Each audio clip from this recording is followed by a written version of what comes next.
Bien, bonsoir, merci d'être là. Pour ceux qui sont là, je vais procéder à l'appel très rapidement, énoncer les pouvoirs, puis faire circuler le registre des délibérations. Laurent Delaunay, donc présent. Brigitte Nabé-Girard. Thierry Dubreuil, absent pour l'instant, a donné pouvoir à moi-même pour l'instant, c'est bien ça? Ok. Thierry Dubreuil, donc absent excusé, m'a donné pouvoir.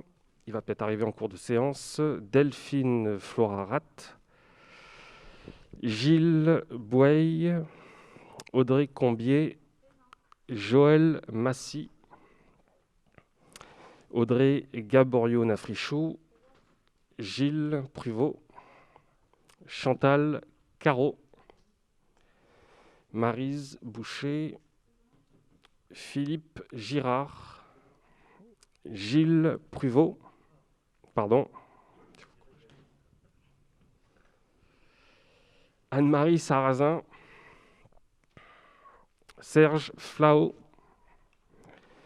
Thierry Diremer, Régis Emerio, Karine Largouet, absente, excusée, elle est bloquée sur le pont de l'Aquitaine. Arnaud Gann, Philippe Brard, Marilyn Guiriec, Caroline Glise, Virginie Vidoretta, absente excusée, a donné pouvoir à Brigitte Nabé, Clément Mézergue. Marie-Hélène Clément, absente excusée, a donné pouvoir à Aline Fontaine. André Vessière. Aline Fontaine. Sophie Carrère.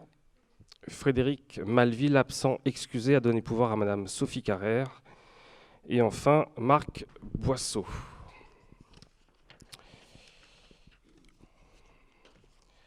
Je vais faire circuler le registre des délibérations et je désigne, si vous, avec votre accord, je désigne Clément Mézergue, secrétaire de séance, comme la coutume le veut. Merci Clément. Je fais donc circuler le registre des délibérations. Je rappelle que ceux qui avaient un pouvoir doivent aussi signer à la place du conseiller qui était absent. Et je précise immédiatement qu'à la fin de la séance, les conseillers présents, je dis bien tous les conseillers présents, devront signer pour le vote du budget les feuillets qui circuleront. Merci de ne pas oublier de signer avant de partir. Ceci étant rappelé, on démarre donc l'ordre du jour. Et on démarre donc par la question de l'affectation du résultat de l'année 2019, première délibération. Je rappelle, on l'a déjà vu à plusieurs reprises jusqu'à présent ces dernières semaines, je rappelle que le résultat de l'exercice 2019 en section de fonctionnement est positif. Il est à 385 000. On a fini l'année 2019 à 385 506 euros d'excédent en section de fonctionnement et il est impératif d'affecter ce résultat de l'exercice 2019 et je propose que l'on reporte sur le budget 2020 en section de fonctionnement 100 000 euros et que l'on reporte en section d'investissement 385 352 euros. Je rappelle qu'il y avait déjà un excédent entre 2018 et 2019 qui avait été reporté sur l'année suivante. Donc on a 485 000 euros à affecter et je propose donc la répartition suivante, 100 000 en section de fonctionnement et 385 506 en section d'investissement. Y a-t-il des questions peut-être sur cette affectation de résultats? Pas de questions. Très bien, je passe l'affectation au vote. Qui est contre cette affectation? Qui s'abstient? Je vous remercie. Deuxième délibération à l'ordre du jour. Excusez-moi. Pardon, excusez-moi. Excusez-moi, monsieur le maire. Est-ce qu'il serait possible d'inverser le point 3 avec le point 2, à savoir que le point 3 est sur les subventions, la répartition aux associations, or le point 2, dans la mesure où on va voter pour le budget primitif, intègre déjà cette répartition. Donc, pourquoi voter le point 3 alors qu'on aura déjà voté le point 2? Alors, concrètement, parce que ça a toujours été la pratique que vous avez suivie ces 6 dernières années, et donc on ne voyait aucune raison de modifier une pratique que vous avez utilisée, si je puis dire, ces 6 dernières années, et donc, très sincèrement, je ne me suis même pas posé la question. Je ne crois pas que ça vous ait posé de problème ces 6 dernières années, Madame Carrère. Pourquoi la nécessité soudaine d'inverser cet ordre du jour? Que je comprenne en fait la raison d'être peut-être de votre demande. Parce que dans le budget, à la partie subvention des associations, on va voter la répartition. Et au final, au point 3, on va également voter la répartition. C'est tout. Oui, mais c'était déjà comme ça l'année dernière et celle d'avant. Certes, peut-être. Non, mais c'était juste une demande, hein, c'est pas Moi, ça un problème. Pourquoi pas, je soumets la question au vote ou pas, chers collègues. Est-ce que vous acceptez que l'on passe la demande de Sophie Carrère au vote ou est-ce qu'on continue?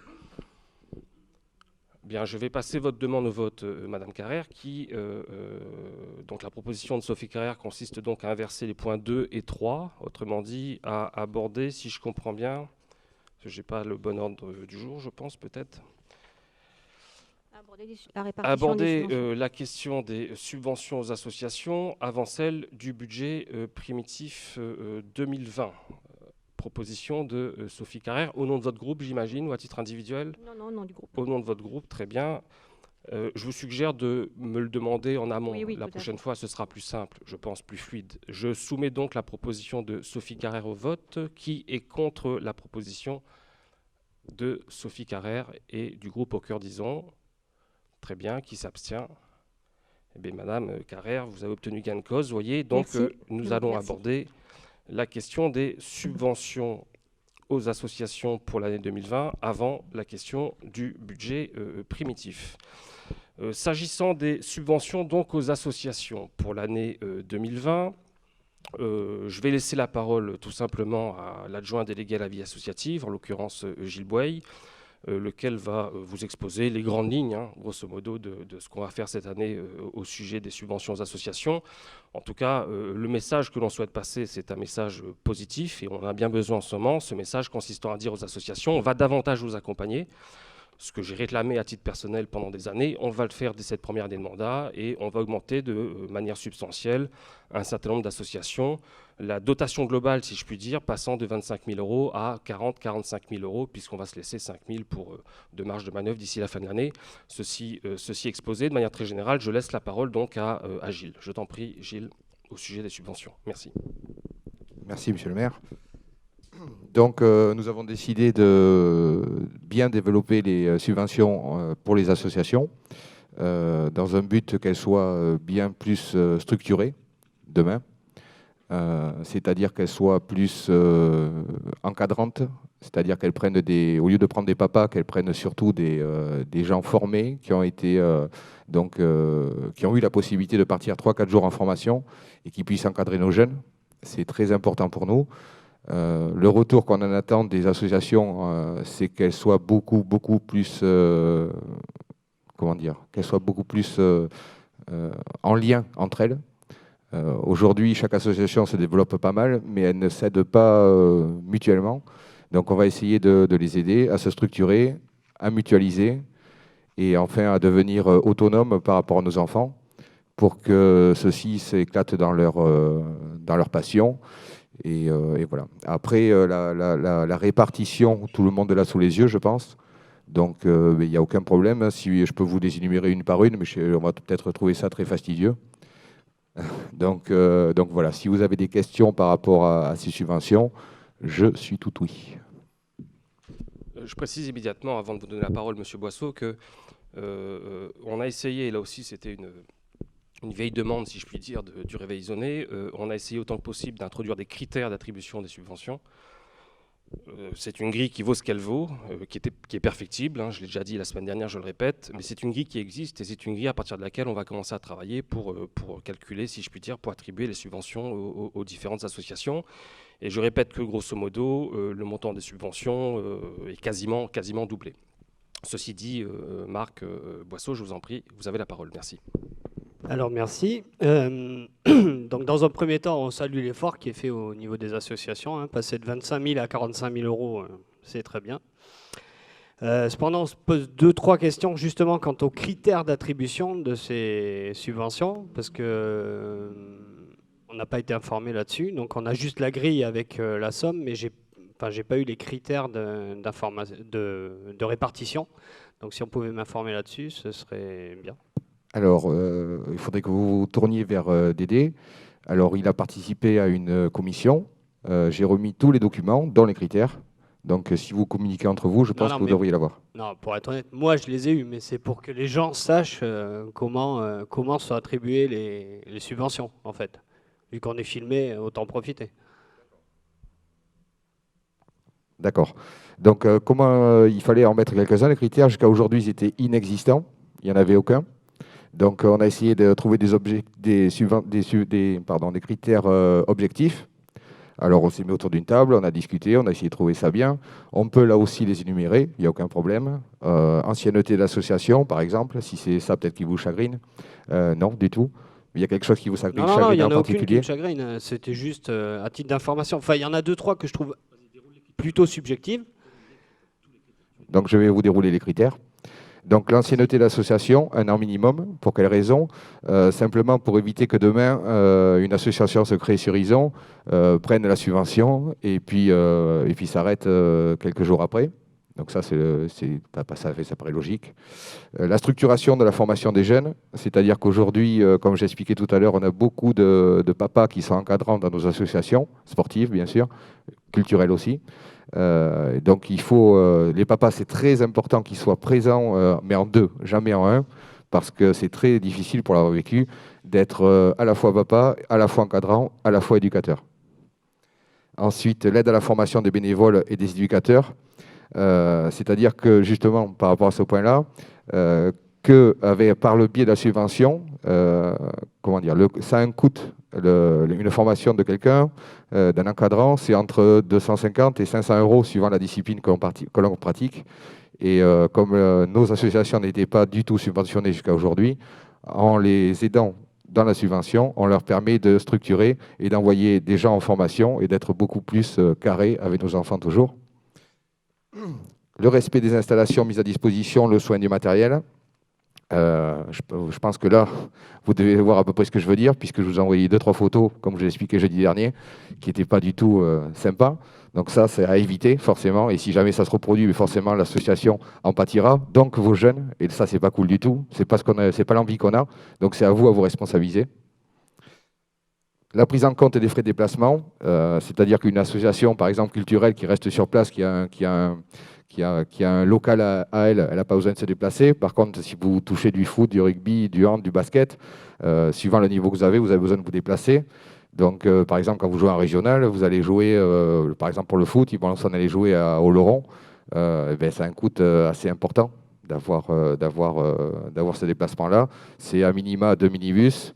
Et sur les grosses distances, peut-être un bus. Donc, ça coûte entre 750 et 850 euros la journée.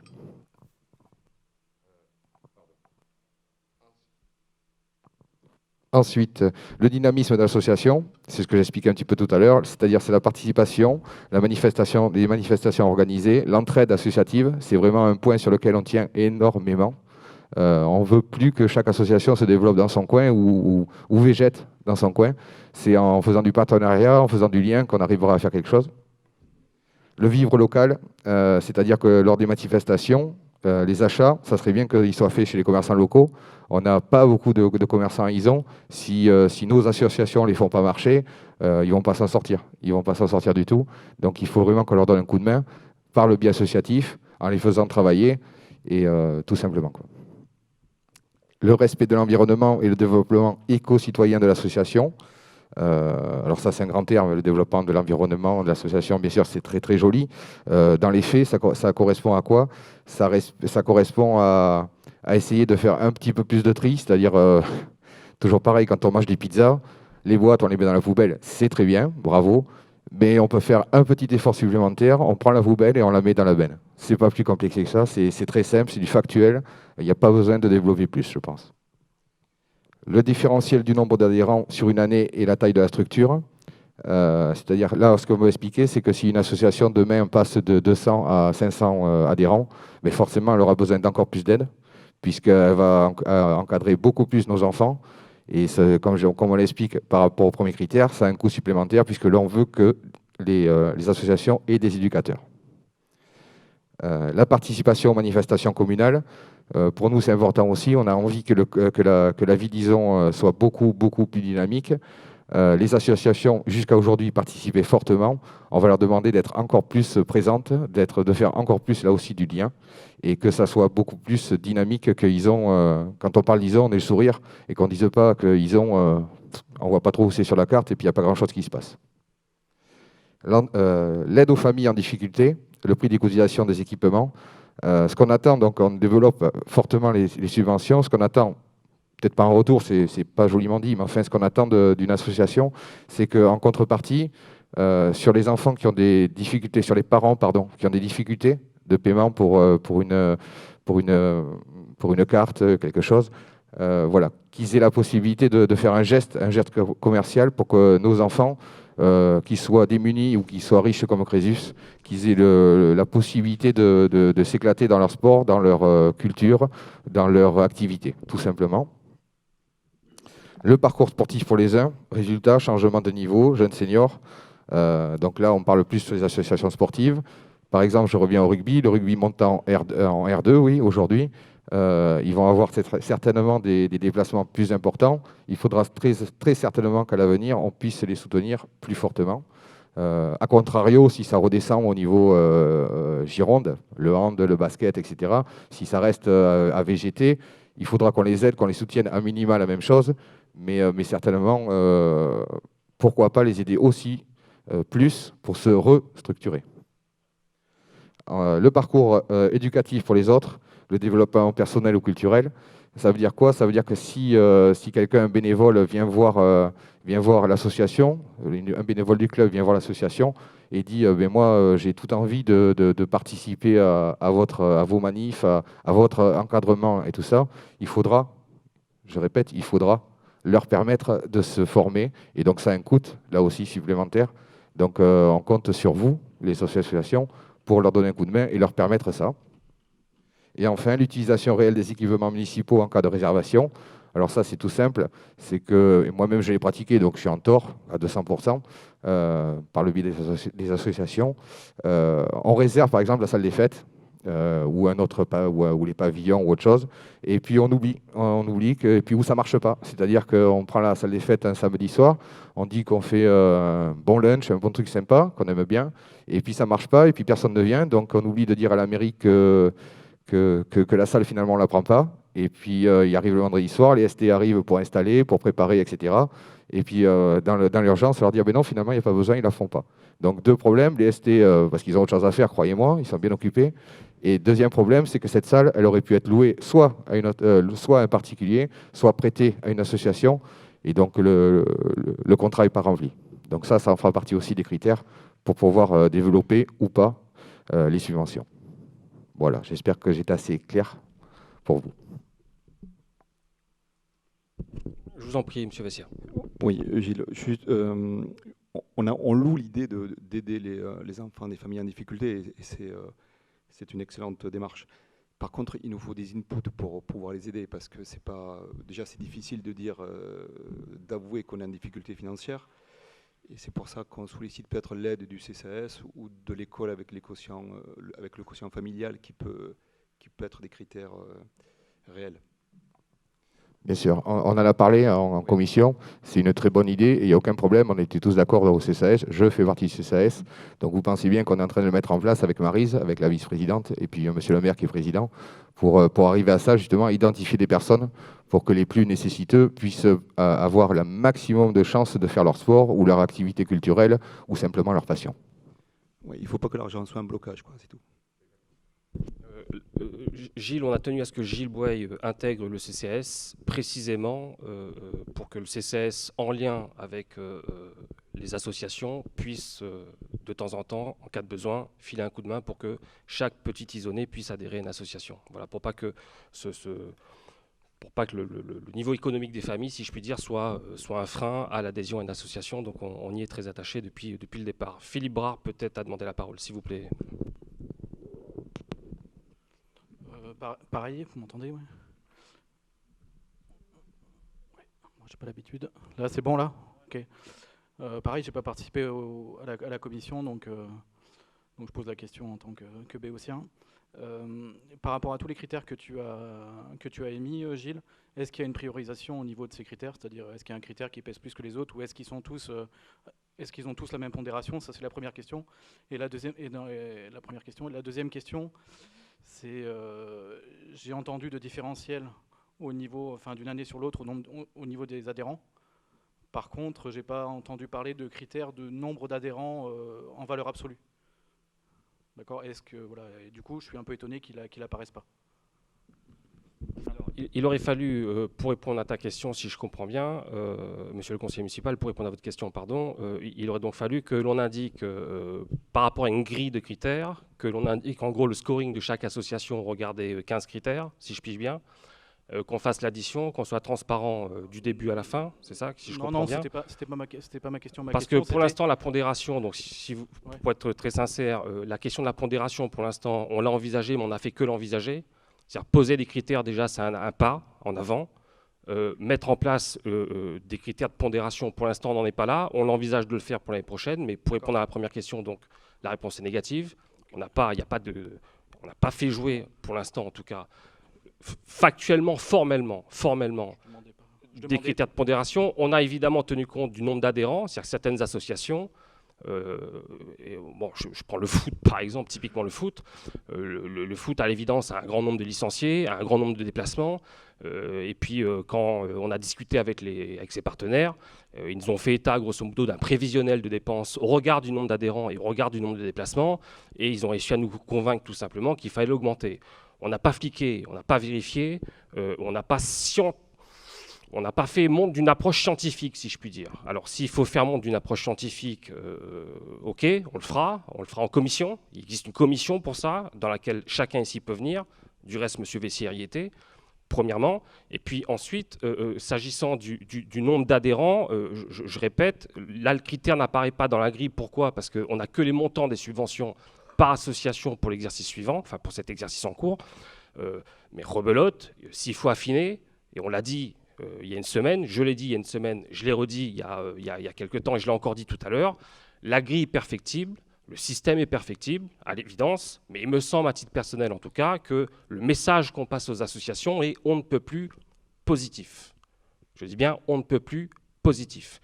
Jusqu'à présent, je vous invite à faire la comparaison, vous prenez toutes les communes de Gironde, prenez, je dis bien, toutes les communes de Gironde, ou en tout cas toutes les communes de la même strate qu'ils ont, faites l'exercice, voyez, allez sur le site du ministère des Finances, faites l'exercice par curiosité.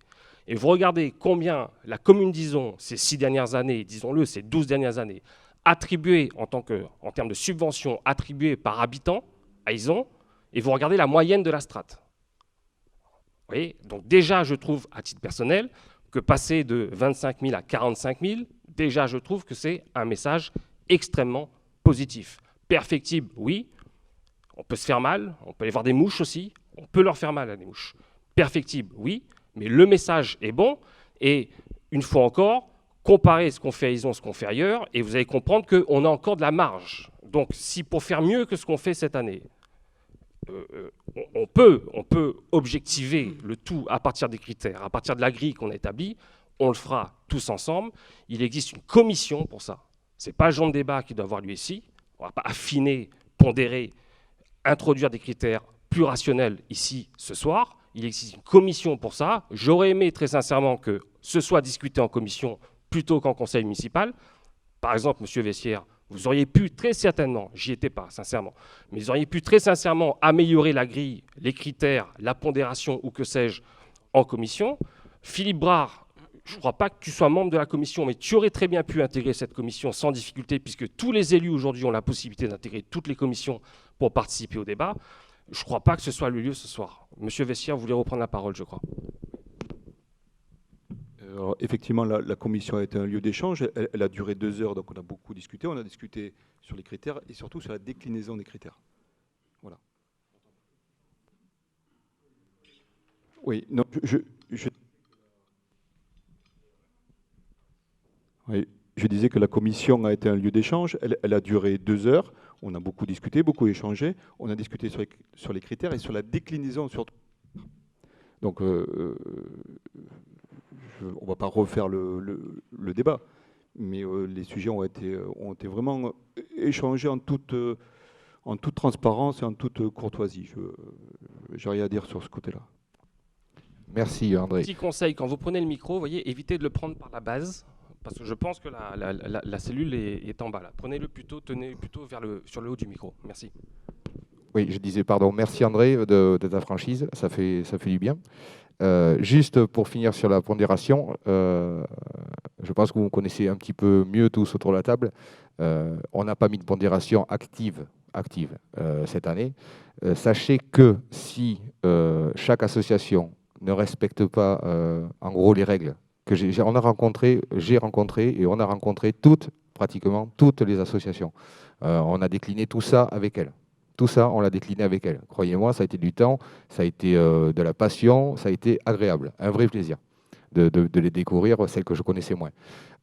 Pour la pondération, on ne l'a pas mis en place cette année, mais me connaissant aujourd'hui, si chaque association, qu'elle soit culturelle, sociale, qu'elle soit sportive, etc., si elle ne joue pas le jeu avec nos enfants, croyez-moi, je bataillerai pour que ça s'inverse sur cette association-là. Si c'est simplement pour se faire plaisir entre adultes, manger des pizzas, saloper un foyer, ça ne le fera pas. Soi-disant, certain.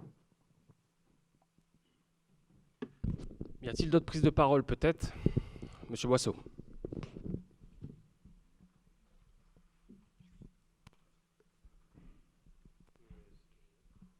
Oui, je voulais juste revenir sur l'augmentation. Alors, très bien, ça augmente de 15 000 euros, enfin exactement 14 300 euros par rapport à l'année dernière. Bon, quand on me dit que les associations n'étaient pas du tout soutenues les autres années, il ne faut peut-être pas exagérer, elles étaient moins soutenues, on est d'accord. Je remarque juste que les augmentations, en fait, il y a 3 assos, en fait, le foot, gym et Ison Cadence, qui à L3 augmentent de 11 200 euros, c'est-à-dire prennent 80% de l'augmentation. Donc les critères, on les a énumérés, je les avais lus, moi il y en a qui me paraissent un peu subjectifs, mais bon, pourquoi pas. Mais enfin, on a 3 assos qui prennent 80% de l'augmentation totale, quoi. Ça me paraît démesuré, quoi. Je m'en explique. Alors, pour par exemple Ison Cadence et Gym Tendance, c'est la même chose. Ce sont 2 associations donc, que j'ai découvertes, avec qui on a passé, entre guillemets, un pacte qui sera tenu ou pas. Mais en tout cas, le pacte est passé entre ces 2 associations-là. Ce sont des associations pendant le Covid qui, ont rémunéré leurs salariés, ont maintenu le salaire, pour nous, essentiel. On leur a rien demandé puisqu'on est arrivé après le Covid, enfin, pendant le Covid au mois de mai, mais elles ont fait ça d'elles-mêmes. Donc là, on dit bravo à ces 2 associations-là.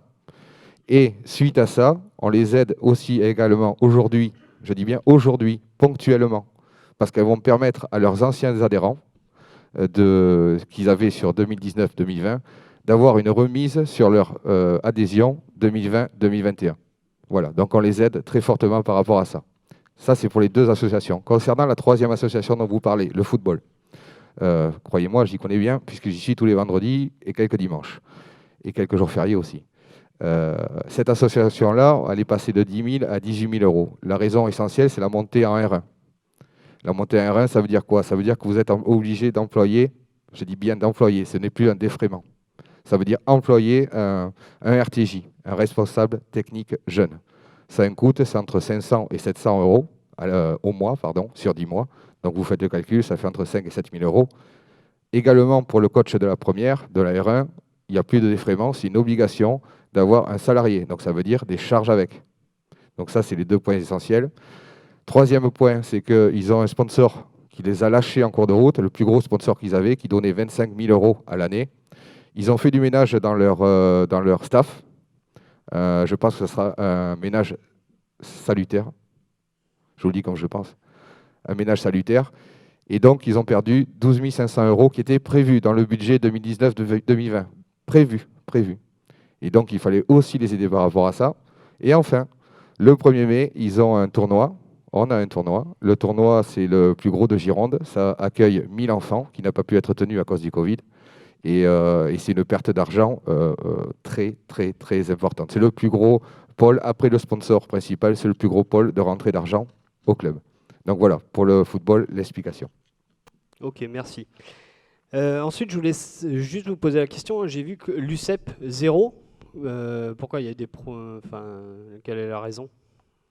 Alors l'UCEP, c'est M. Radigois.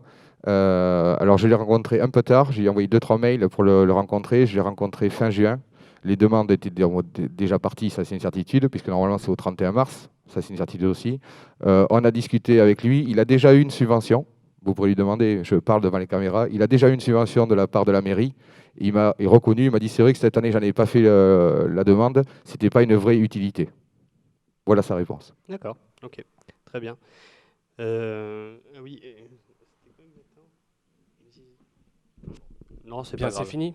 C'est OK? C'est bien. Ouais, merci. Bien, merci. Je vais passer les subventions aux associations, la délibération au vote. Qui est contre cette grille de subventions aux associations? Qui s'abstient? Très bien, je vous remercie. Autre point à l'ordre du jour, la question du budget primitif. Donc, retour à la case départ, si je puis dire. Budget primitif 2020, que je vais présenter assez rapidement dans ces grandes lignes, et puis on le soumettra ensuite, le cas échéant, à débat si vous souhaitez en débattre. Une vue d'ensemble d'abord, quelques éléments, une approche très générale. Total de la section de fonctionnement, 4 692 000 €. Total de la section d'investissement, 2 254 000 €, soit un budget total de 6 947 000 €. Alors, quelques mots sur, dans quel ordre? D'abord sur les dépenses de fonctionnement. Vous avez tous un document donc, sous les yeux. On vous a relié le budget 2020. Je vous propose d'aller page 15, si vous voulez bien, pour qu'on rentre un petit peu dans le détail des dépenses de fonctionnement. On va ensuite s'arrêter rapidement sur les investissements. Pareil, on procédera de la même manière. Et puis, n'hésitez pas, si vous souhaitez prendre la parole, vous m'interpellez, vous demandez la parole et vous l'aurez sûrement. S'agissant donc des dépenses de fonctionnement, si je rentre un petit peu dans le détail, alors je ne peux pas évidemment rentrer dans tout le détail, ça serait à la fois fastidieux, inutile, pénible. Je vais essayer de mettre en avant les traits saillants, si je puis dire, de ce budget 2020.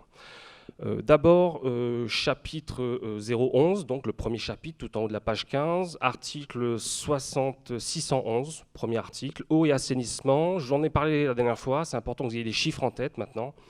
Eau et assainissement, et puis juste après, 612, énergie, électricité, gaz, pour faire court. Je vous disais qu'on avait une augmentation spectaculaire de la consommation d'eau sur les bâtiments communaux, et comme vous pouvez le voir, l'année dernière, s'agissant de l'eau, on avait budgété 26 000 €, et la proposition nouvelle qu'on fait, c'est 50 000. Pourquoi 50 000? Parce qu'on est déjà là, à cette période de l'année, on a déjà passé 45 000, je crois, donc on va très probablement franchir, ou au moins toucher la barre des 50 000. Pourquoi cette consommation d'eau? Parce que très probablement, le réseau est défectueux. Il y a des grosses réparations, a priori, à effectuer sur au moins un site. Je songe au site autour de Cassignard, pour faire court. Je crois qu'à Cassignard, on a reçu une facture il y a quelques semaines, quelques jours, pour un montant, il y a 2 jours. On a reçu une facture pour Cassignard il y a 2 jours. Pour les 6 premiers mois de l'année, on est à, Valérie, 17 000 € juste pour un site, au lieu de, grosso modo, on devrait être à même pas la moitié, quoi. Donc ça veut dire que... et on est en période Covid qui plus est, donc ça veut dire qu'effectivement, le gymnase était fermé pendant quelques temps, ainsi que le clubhouse du rugby. Donc ça veut dire qu'il y a vraiment des grosses économies à faire, d'où la proposition qu'on vous fera d'investir un petit peu sur ce réseau pour réparer ce qui doit l'être. Et j'avoue que je regrette, en tout cas à titre personnel, que ça n'ait pas été fait avant, mais c'est comme ça, on fait ce qu'on peut. Énergie, électricité, pareil, gros poste, hein, vous voyez, 185 000 euros au budget précédent. Là, on vise 175 000 pour cette année. Et on en parlait la dernière fois, on est tous d'accord a priori autour de cette table pour considérer qu'il y a peut-être des économies d'électricité à faire, notamment en éteignant certaines portions d'ISON, je dis bien certaines portions d'ISON, entre 1h et 5h du matin, pour plus qu'il y ait d'éclairage public sur certains secteurs de la commune. On en discutera évidemment au sein, en commission et auprès des habitants. Qu'est-ce que je peux dire comme très saillant au niveau de la section d'investissement? Hausse des fournitures de petits équipements. On passe de 37 600 à 65 000, mais là, il faut bien se dire qu'il y a en grande partie du matériel pour les travaux en régie. Et donc, ça peut être très bon signe, si vous voulez, qu'on augmente la consommation de matériel pour que nos agents des services techniques fassent des travaux. Parce que vous le savez, en termes de comptabilité publique, c'est très important de faire des travaux en régie, puisqu'ensuite, il y a une partie de ces travaux qui rebascule en investissement. Donc, ça peut être très intéressant. Contrat de prestation de service 611, article 611, très intéressant aussi. Pourquoi? Parce que là, c'est essentiellement Sodexo, la restauration scolaire. Et on a une petite baisse, on passe de 221 à 207 000. Mais là, la baisse, ça s'explique uniquement par le Covid. Ça, c'est l'effet Covid, puisqu'évidemment, la restauration scolaire n'a pas fonctionné pendant plusieurs semaines. Attention, je le dis tout de suite, il est possible que, lorsqu'on discutera du budget 2021, il est possible que ça augmente un petit peu.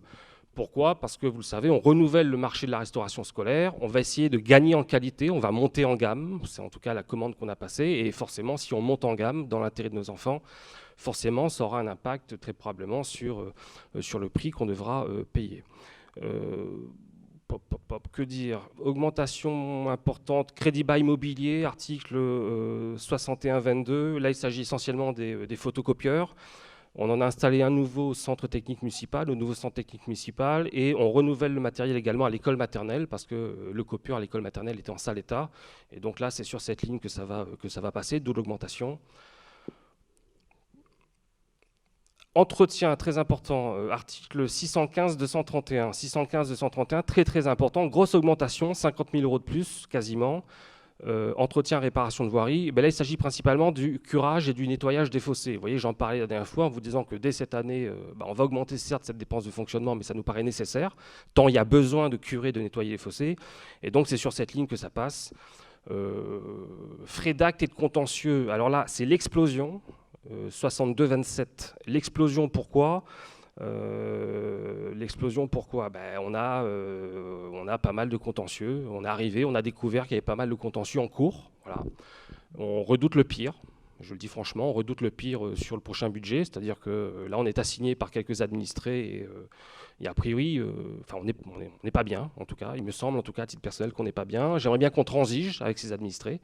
Mais jusqu'à présent, jusqu'à ce qu'on arrive en tout cas, pour faire court, la voie de la transaction a été proposée, un arrangement amiable a été proposé à la mairie, à la commune, et cet arrangement amiable a été refusé, et ce refus pourrait nous coûter cher, me semble-t-il, parce que, en tout cas sur quelques dossiers, on est vraiment mal barré.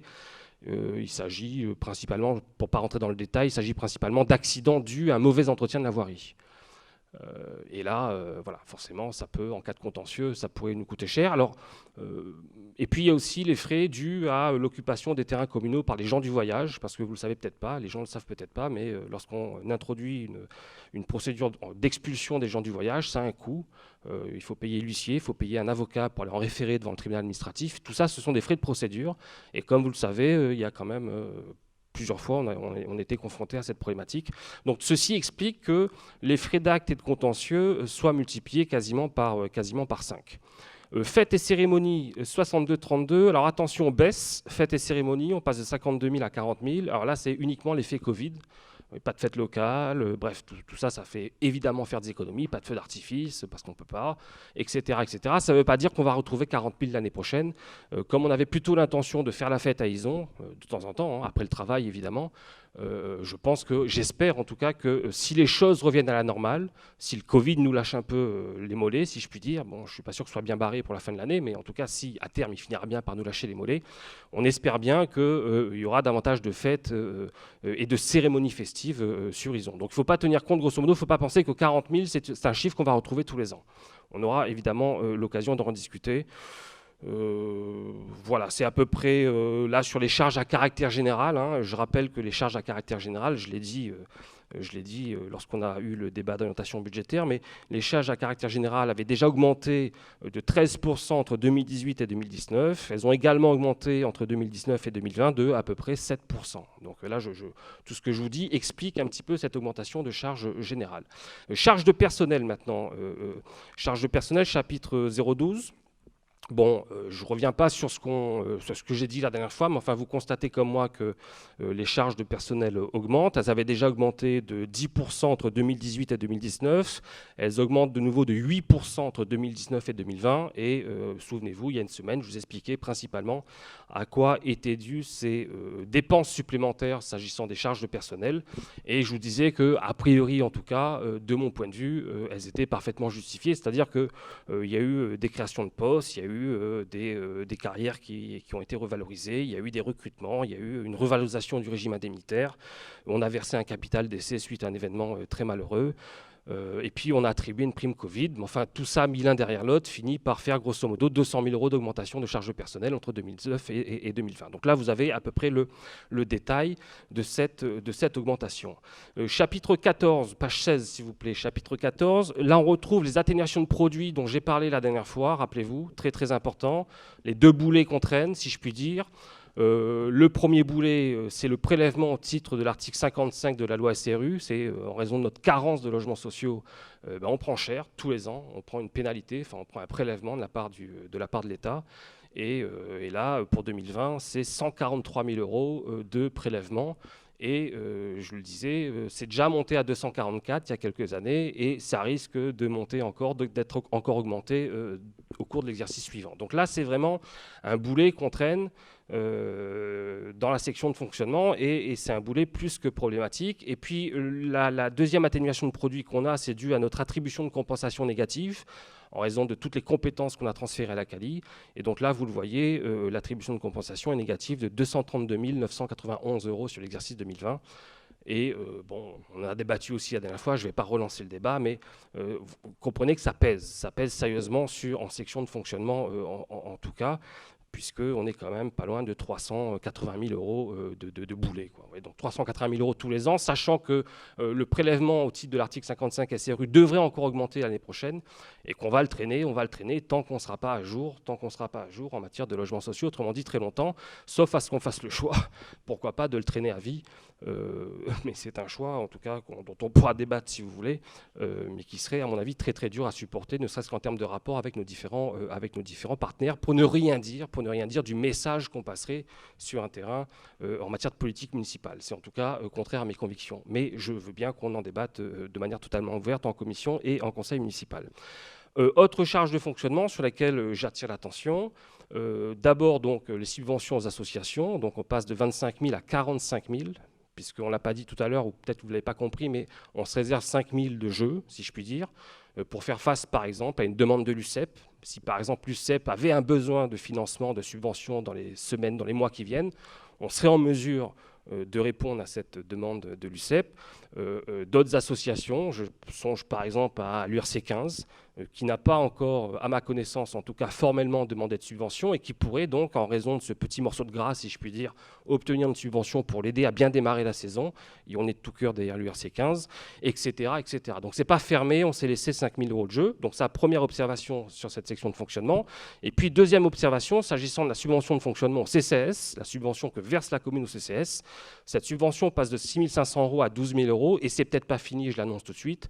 Alors là, il y a urgence, on s'en est expliqué en CCAS. Je vous ai expliqué grosso modo que déjà là, à l'heure où je parle, le CCAS est déjà au taquet. Il n'y a plus rien dans la caisse, quoi.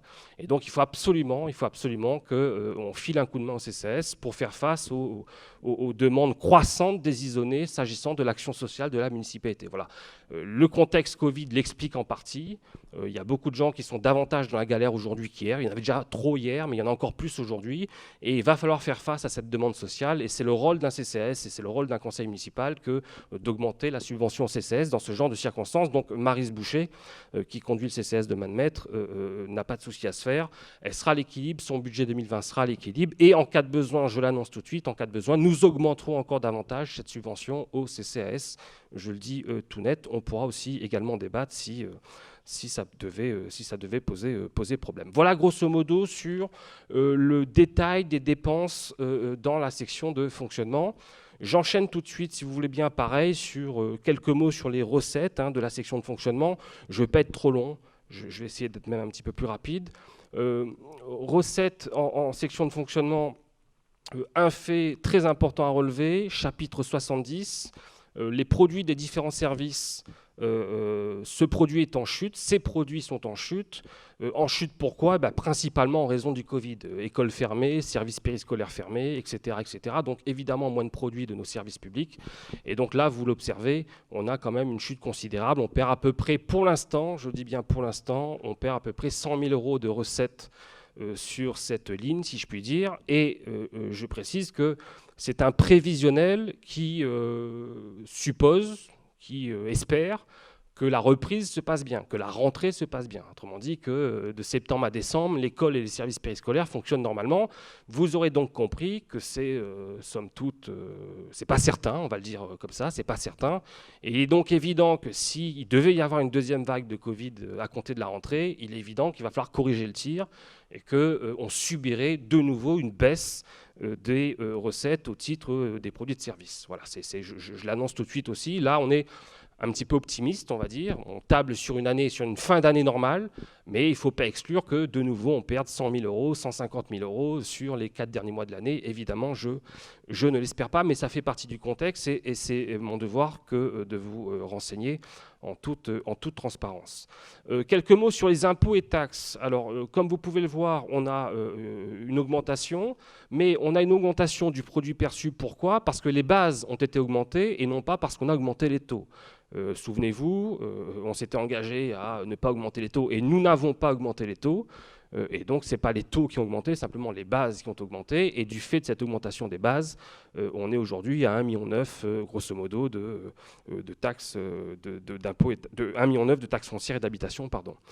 Évidemment, là, alors ce n'est pas le lieu d'en débattre, ce n'est pas le moment surtout d'en débattre, mais j'attire l'attention des nouveaux élus en particulier sur l'importance de cette ligne. Dès qu'on parle des taxes foncières et d'habitation, c'est vraiment, il faut être très très attentif, comprendre le sens de cette ligne et l'évolution de cette ligne. Il est bien évident que compte tenu des réformes fiscales qui ont été mises en œuvre par le gouvernement en place et par le président Macron, il est bien évident que cette ligne est à suivre avec énormément d'attention tout au long du mandat, je l'annonce tout de suite, et il y a un débat de fond qui se pose quand même. On ne va pas l'aborder maintenant, mais je dis quand même que il faudra en toute transparence informer les isonnés des tenants et des aboutissants de cette réforme fiscale, des conséquences que ça aura sur les politiques municipales, parce que ça aura des conséquences sur les politiques municipales. Il faudra insister en particulier sur le fait qu'on enlève, en raison de cette réforme, on enlève en grande partie, je dis bien en grande partie, on enlève en grande partie la marge de manœuvre, le pouvoir qu'on avait, nous, élus locaux, sur la conduite des politiques municipales. Là, c'est évidemment le nerf de la guerre, c'est le levier par excellence dont tous les conseillers municipaux ont disposé jusqu'à présent. Ce levier, on va le perdre. Ce levier, on va le perdre dans une tendance que je qualifierais de recentralisatrice, pour ne pas dire de jacobine. Ce levier, nous, élus locaux, nous allons le perdre. Et donc, on va perdre de la marge de manœuvre s'agissant des politiques municipales qu'on voudra conduire. C'est très important de le souligner maintenant, à suivre avec grande attention. C'est vraiment un débat de fond.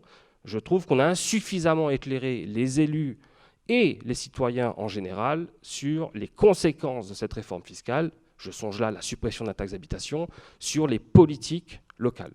C'est un sujet très très important, mais ce n'est pas le lieu d'en débattre ce soir. Voilà grosso modo ce que j'avais à dire sur la section de fonctionnement côté recettes. J'enchaîne, si vous voulez bien, sur les recettes d'investissement. Page 21 du document que vous avez devant vous, s'il vous plaît. Page 21, rapidement sur les recettes d'investissement cette fois-ci. Donc on passe en section d'investissement, on quitte la section de fonctionnement. Vous observez, chapitre 13, une chute vertigineuse, disons-le, des subventions d'investissement. On passe de 162 000 € de subventions au budget précédent, à 53 000 € sur le budget 2020. Disons les choses comme elles sont. Le département est au rendez-vous. Le conseil départemental de la Gironde est toujours au rendez-vous, c'est-à-dire qu'on perçoit toujours la fameuse subvention FDAEC, Fonds départemental d'aide à l'équipement des communes. Je rappelle que le conseil départemental de la Gironde n'est absolument pas obligé de le faire et que dans une logique de solidarité territoriale, le conseil départemental de la Gironde maintient ce FDAEC en dépit du contexte. Et c'est tout à son honneur. Et je rappelle également que sur les 5-6 dernières années, le département, au titre juste du FDAEC, nous a versé à peu près 200 000 € de subventions. Et donc ça permet quand même de faire un certain nombre d'investissements sur la commune qu'on ne pourrait pas faire sans le conseil départemental de la Gironde. Donc merci au conseil départemental de la Gironde. Donc le département est au rendez-vous, il est même davantage au rendez-vous puisqu'il augmente même sa subvention FDAEC. Elle a augmenté grosso modo de 3 000 € par rapport à l'année dernière.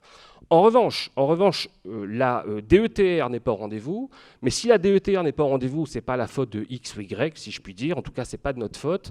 Pourquoi ? Parce que les demandes de subvention DETR sont à formuler en janvier. Et année électorale oblige, si je puis dire, le fait est que cette année en janvier, l'ancienne majorité n'a pas présenté de dossier, si je puis dire, à part un dossier s'agissant des caméras de vidéoprotection, mais qui va nous rapporter grosso modo 8 000 € de DETR. Mais pour le reste, on n'a pas présenté de dossier, ayant loupé le train, si je puis dire, du DETR, on n'y est plus éligible à cette période de l'année. Et donc 2020, en quelque sorte, au titre de cette subvention, sera en quelque sorte une année blanche. C'est la faute de personne ici, on peut l'admettre. Voilà, disons que c'est comme ça, c'est le propre d'une année électorale. Je ne vous cache pas que j'aurais préféré, en tout cas en tant qu'élu, puisque j'étais déjà élu il y a quelques mois, en tant qu'opposant certes, mais j'étais quand même élu, j'aurais quand même préféré qu'on se réunisse de manière très consensuelle en janvier, enfin même en fin d'année dernière, et pour qu'on se mette d'accord grosso modo sur on fléchait quoi, on visait quoi au titre de la DETR. Vous voyez, ça nous aurait permis quand même de récupérer un peu de sous, et on en a bien besoin. Là, le fait est en tout cas qu'on est passé au travers, et en quelque sorte, on le paye cette année, mais c'est comme ça. Autre fait à noter, chapitre 16, il n'y aura pas d'emprunt cette année. L'année dernière, on a emprunté 400 000 €. Cette année, il n'y aura pas d'emprunt, sur l'année 2020 en tout cas. Il n'y en a pas eu en début d'année sous l'ancienne majorité. Il n'y en aura pas là en fin d'année, sauf circonstances exceptionnelles. Hein. Pourquoi pas ? Si on avait un besoin pressant, on serait en mesure de faire un emprunt. On le passerait évidemment au conseil, hein, on en discuterait, on vous expliquerait pourquoi est-ce qu'on aurait besoin de faire un emprunt. Mais à ce jour, en tout cas, on n'a pas besoin de faire d'emprunt pour finir l'année tranquillement, pour investir d'ici la fin de l'année. Ça veut dire que notre capacité d'emprunt, en quelque sorte, on se la réserve pour plus tard, et c'est plutôt une bonne nouvelle pour la construction du budget 2021. Peut-être qu'on aura, en prenant le temps, on aura cette capacité d'emprunt à notre disposition, et on sera peut-être très heureux de l'avoir lorsqu'on préparera le budget 2021. FCTVA a remarqué, donc chapitre 10, article 10-222. Alors FCTVA en chute, mais pourquoi ? Alors c'est un peu complexe, la FCTVA. FCTVA, pour que les gens comprennent grosso modo, hein, mais vraiment de manière très caricaturale, lorsque la commune procède à des dépenses d'investissement, vous voyez, quand par exemple on refait la place de la mairie, un exemple, on refait la place de la mairie, alors je n'ai pas dit que je l'aurais fait comme ça, mais en tout cas ça a été fait, un exemple concret, on refait la place de la mairie, la somme que l'on dépense en investissement, admettons qu'on dépense 100 pour faire la place de la mairie, 100 TTC, il y a 20 de TVA pour faire court, 80 hors taxe, 20 de TVA pour faire court. Et bien, ce qui est intéressant avec le FCTVA, c'est que la commune récupère une partie des 20. Elle récupère 16 et des poussières, c'est ça.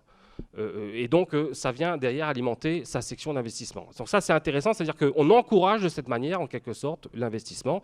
Ça nous permet de récupérer une partie de la TVA. Ce qu'il faut savoir, c'est qu'il y a un décalage entre le moment où on fait les travaux et le moment où on récupère la TVA. Il y a grosso modo 2 ans. Et donc, quand je parlais de la place de la mairie, vous voyez, les 300 000 qu'on avait en 2019, c'est très probablement la place de la mairie. Vous savez que l'ancienne majorité a mis une blinde dans la place de la mairie. Et donc, on a récupéré une partie, je pense que ça doit correspondre aux travaux de la place de la mairie. On a récupéré en partie... Oui, on a récupéré en partie le fruit de cette FCTVA. Et donc là, cette année, pour le coup, il n'y a pas grand-chose, puisqu'il y a 2 ans, on n'a pas fait grand-chose. Mais enfin, voilà, grosso modo, l'explication de cette baisse de la FCTVA. Article 10-226, alors là, très très intéressant, article 10-226, taxe d'aménagement. Alors la taxe d'aménagement, c'est grosso modo ce que payent ceux qui font construire des maisons, pour faire court, ou des bâtiments d'une manière générale. Ça, c'est très intéressant, la taxe d'aménagement. Ça veut dire qu'à chaque fois que quelqu'un construit sur Ison, à chaque fois qu'une entreprise s'implante sur Ison, à chaque fois qu'un particulier construit une maison, fait une extension, il paye une taxe d'aménagement. Enfin, il est censé la payer, du moins, s'il a déclaré son extension. Ce n'est pas le cas de tout le monde, je crois. Et cette taxe d'aménagement vient nourrir en quelque sorte les recettes d'investissement. C'est plutôt très intéressant. À noter, l'année dernière, on avait 198 000 € de taxe d'aménagement. C'était plutôt pas mal.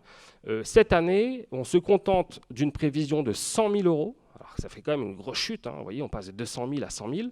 L'explication, et bien là encore, c'est tout simplement le contexte Covid, c'est-à-dire qu'en raison du contexte Covid, si je puis dire, on redoute une chute des constructions neuves, des extensions, des travaux de bâtiments, et on constate déjà là, sur les 6 premiers mois de l'année, on est, je crois, en juillet, au 1er juillet, on était à 46 000 € de taxes d'aménagement. Il y avait 2 fois plus l'année dernière. Donc là, prudemment, on fixe uniquement 100 000 €. Ça se trouve, on va augmenter. Ça se trouve, on va devoir encore davantage baisser. Ça, on corrigera le tir le cas échéant. Et puis, dernier fait important, toujours parmi les recettes d'investissement, cette fois-ci, le chapitre 024, les produits de cession d'immobilisation. En 2019, la commune avait vendu un terrain à la Cali dans la zone d'Andlumeau, qui nous avait rapporté 500 000 €. En 2020, on ne fait pas l'équivalent, on ne va pas vendre un terrain tous les ans, vous voyez, malheureusement, si je puis dire peut-être, ou heureusement, ça dépend.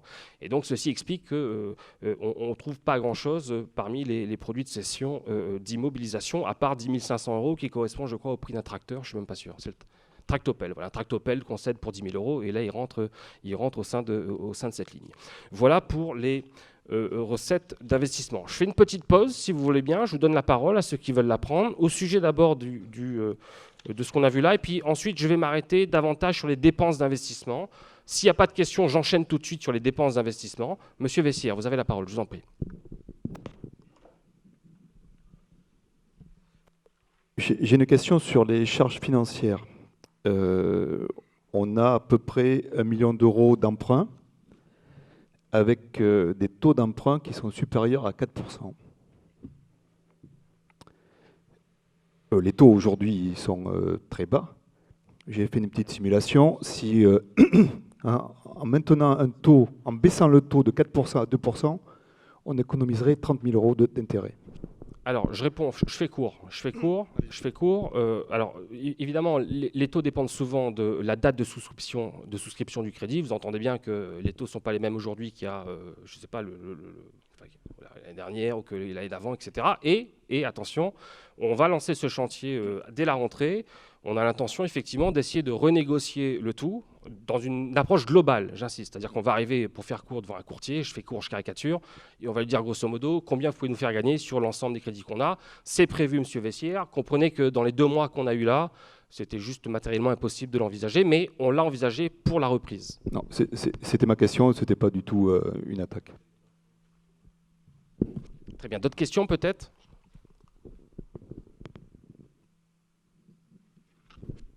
Pas de questions, très bien. J'enchaîne donc sur le détail des dépenses d'investissement. Alors, détail, je ne vais pas trop rentrer dans le détail. Je vais surtout m'arrêter sur les opérations d'équipement. C'est ce qu'il y a de plus intéressant, si vous voulez bien. Donc, les opérations d'équipement, vous les avez de la page 23 et suivante. Je démarre d'abord par l'opération numéro 11.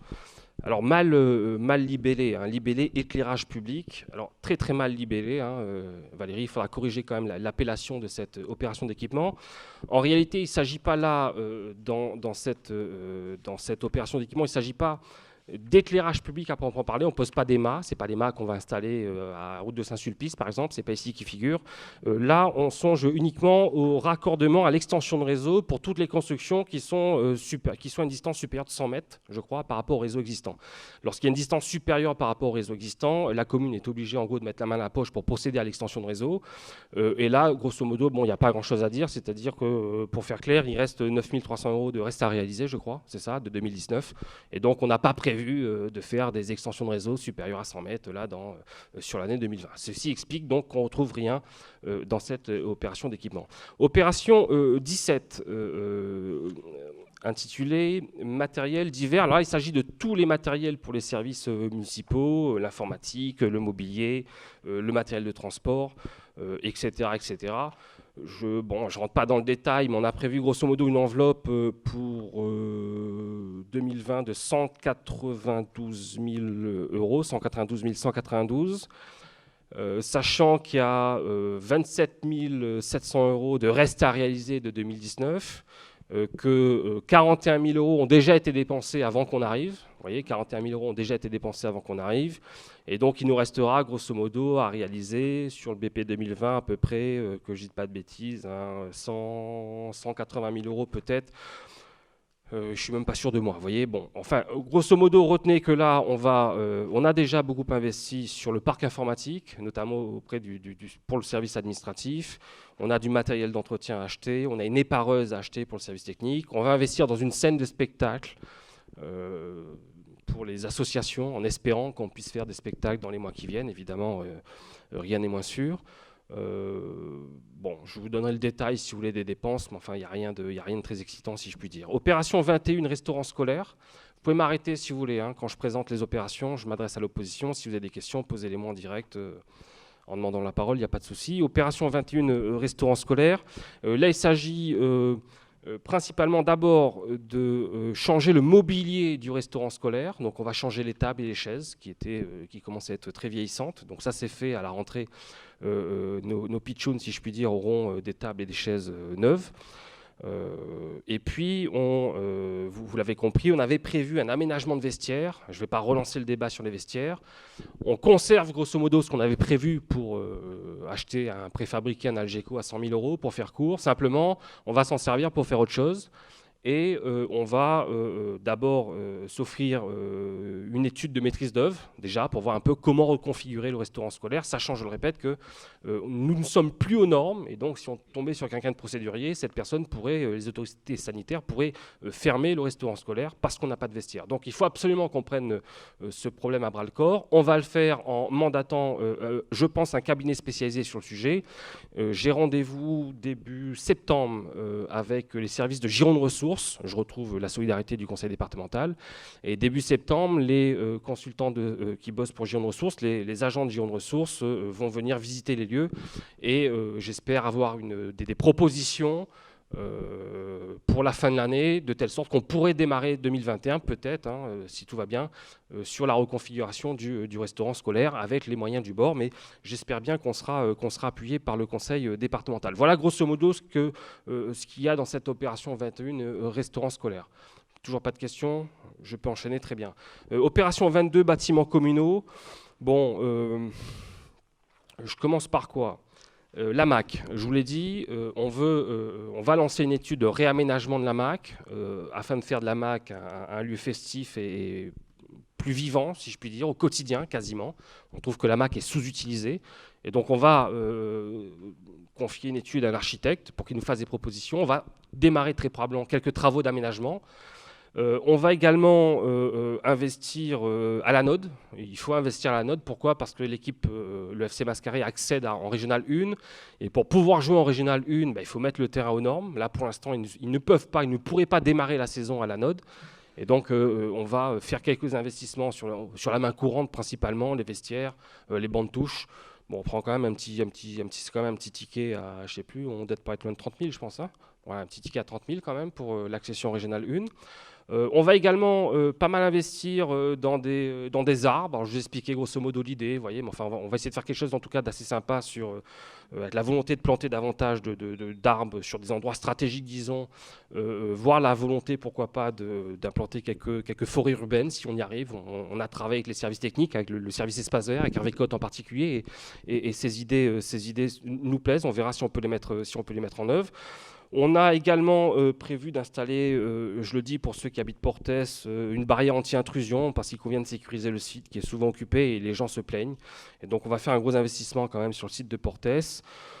Je ne rentre pas dans tous les détails parce que ce n'est pas toujours très, très intéressant, mais enfin retenez grosso modo qu'on on va continuer à investir ici ou là. On va investir à l'école évidemment. À l'école, il y a pas mal de... alors l'école, c'est notre opération. Ouais, l'école, c'est notre opération. Voilà grosso modo sur l'opération 22. Opération 23, voirie. Voirie, que dire? Pour l'essentiel, fait nouveau si je puis dire. 2 études. On va lancer une étude d'abord du côté de Delatte de Tassigny, entrée est, disons, dont je le répète, les riverains sont légitimement excédés. On a pris des engagements pendant la campagne et on tient ces engagements. D'abord une étude pour avoir un regard expert, si je puis dire, sur l'aménagement possible. Et puis, on va attendre des préconisations avec une fourchette évidemment budgétaire limitée, mais elle n'est pas encore fixée à ce jour. On verra si on peut aller à 200, 300, 400 000 euros pour sécuriser, on verra. Mais en tout cas, l'idée, c'est vraiment de faire en sorte qu'avec cette fourchette, on puisse obtenir la sécurisation la plus optimale, la plus efficiente possible sur cette portion qui est quand même assez dangereuse. Et je répète que les riverains sont excédés. Ça, c'est pour l'entrée est, disons. Et puis rebelote également une partie, disons, qui a parfois le sentiment, à tort ou à raison, je ne sais pas, d'être un peu délaissée par le conseil municipal. Cette fois-ci, l'entrée sud, disons, du côté des hauteurs du Champ et de la route de Saint-Sulpice. Là aussi, on va lancer une étude et on va commencer déjà à procéder à des travaux de sécurisation, notamment en songeant aux gamins qui prennent le bus tout le matin. Donc il y aura de l'éclairage, il y aura très probablement un trottoir. On va refaire en partie le réseau d'eau pluviale.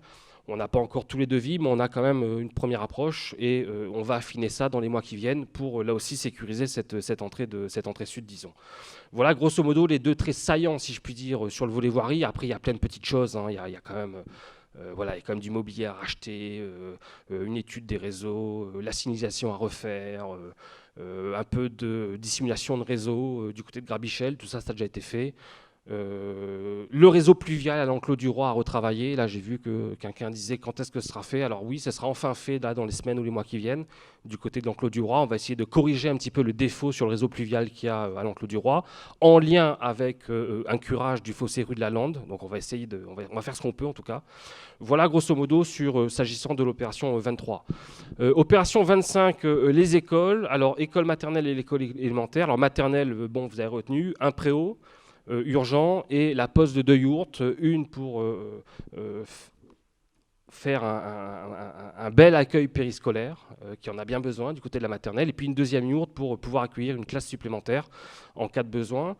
Grosso modo, pour faire très court, sur la maternelle, il y a autre chose, hein. Et puis, il y a toujours plein de choses aux écoles, toujours plein d'investissements aux écoles. Et puis, école élémentaire, la rebelote, un préau, d'abord. On a besoin aussi d'un préau supplémentaire au pôle 1 de l'école élémentaire. Une étude thermique, alors là, je précise, c'est sur les 17 classes, on fait maternelle et pôle 2. C'est ça, maternelle et pôle 2. Donc les 17 classes vont faire l'objet d'une étude thermique. C'est un gros ticket pour l'étude, mais on espère là aussi obtenir des bons conseils derrière pour procéder à des investissements en matière d'isolation du bâtiment, qui à mon avis est qui consomme beaucoup trop, qui est trop énergivore pour faire court.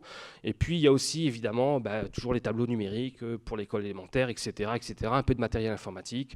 Bon, voilà grosso modo pour les écoles. Petite année, si je puis dire, pour nous, puisqu'on a à peu près une demi-année, un demi-budget, mais on essaie de faire à peu près, on essaie d'inscrire au budget des choses réalistes, des projets réalistes qu'on espère conduire d'ici le 31 décembre. Acquisition de terrain, il n'y en a pas cette année, à part 2 détails. Alors, je ne sais plus, 5 000 €, c'est des frais d'acte pour la cession, je ne sais pas, une voirie, peut-être Bordieu de Daguet ou lotissement du Pin, je ne sais pas. Bon, des frais d'acte, voilà, bon, pas grand-chose. Hygiène, sécurité, là, évidemment, hygiène, sécurité, il faut y aller. On a prévu 16 000 €. Bon, je dis tout de suite, les masques dont on va doter nos agents en particulier ne figurent pas dans cette ligne. Donc on a prévu, je crois, on a passé une commande de 12 000 masques hier ou avant-hier. C'est 12 000 masques juste pour nos agents. C'est du fonctionnement, c'est pas de l'investissement. Donc là, il y a quand même 16 000 € en investissement hygiène sécu. Je passe. Centre technique, je passe, hein, voilà, bon, je passe, ils ont déjà été très très gâtés, je trouve, ces dernières années. Il reste 50 000 euros, a priori, on verra un petit peu ce qu'ils en font, je ne sais pas trop.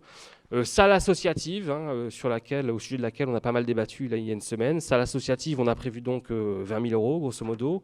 Je ne suis pas sûr qu'on les passe, je ne sais pas ce que ça a donné. Je sais que tu y étais, Gilles, avec Philippe Sensé il y a quelques jours, et Thierry Dubreuil. Je ne sais pas quel résultat, on va peut-être faire passer un archi, ça je le sais, si vraiment il faut qu'on ouvre, pour voir si on peut ouvrir.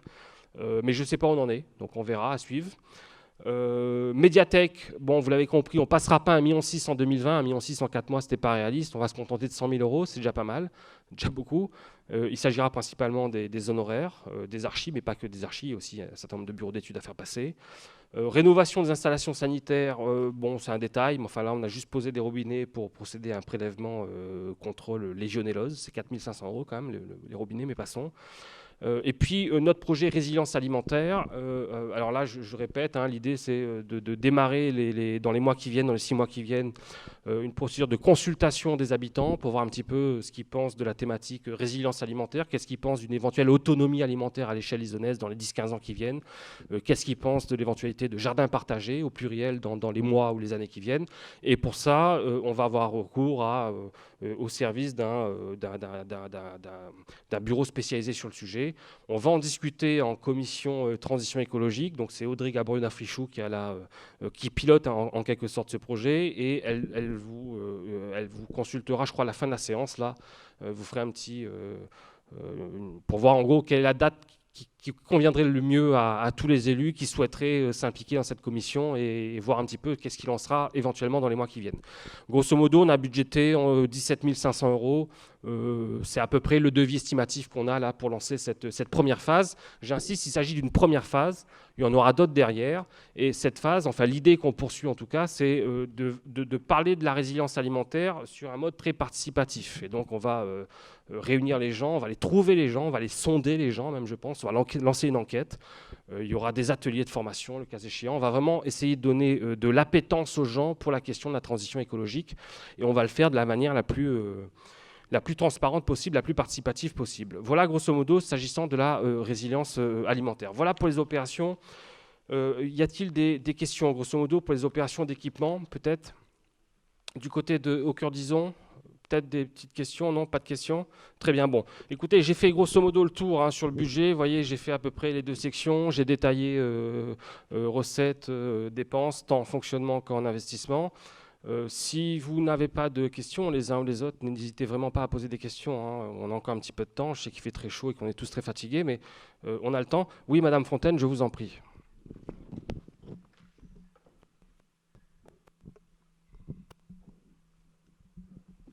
Merci, Monsieur le maire. Juste une question pratique.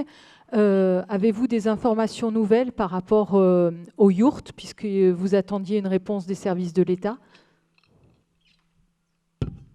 Non, Madame Fontaine, j'ai aucune réponse. J'ai relancé l'archi encore dernièrement et les services compétents, mais je n'ai pas de retour en tout cas des services de l'État. Je vous tiendrai informé en direct en fait. Merci. Sans que vous ayez à me le demander, je vous tiendrai informé en direct au cours de l'été ou en début d'année, en septembre, le cas échéant. Pas de questions? Ni des uns, ni des autres? C'est OK? Bien. Je vais donc soumettre ce budget primitif 2020, notre premier budget, un demi-budget, mais notre premier budget, amputé certes, mais qu'on porte quand même comme on peut. Je vais donc soumettre ce... Ah, pardon, Madame Carrère. Non, nous n'avons pas de questions, Monsieur le maire. C'était juste une observation générale sur le budget qu'on voulait apporter juste avant le vote. Mais il n'y avait pas de questions particulières, parce qu'on a beaucoup débattu la semaine dernière et les choses nous semblaient claires.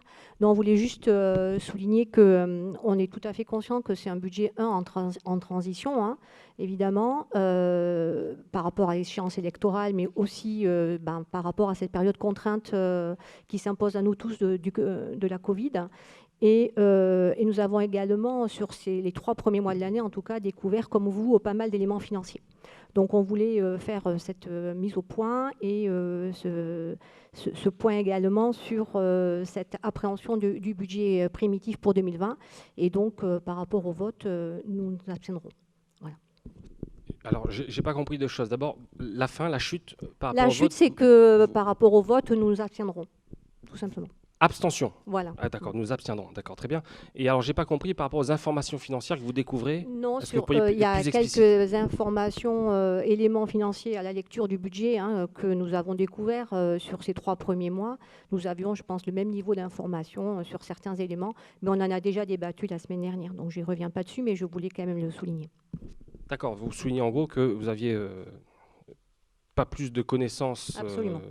D'accord, sur le début de l'année, en tout cas, sur les Absolument. éléments budgétaires que nous dans l'opposition. Donc, Oui, c'est ça. même vous, adjointe, vous n'aviez pas plus d'éléments que moi C'est dans ce que je suis l'opposition. en train de dire. D'accord, ok. C'est plus clair comme ça. Y a-t-il d'autres observations, peut-être? Une explication de vote davantage? Non? L'abstention, pourquoi?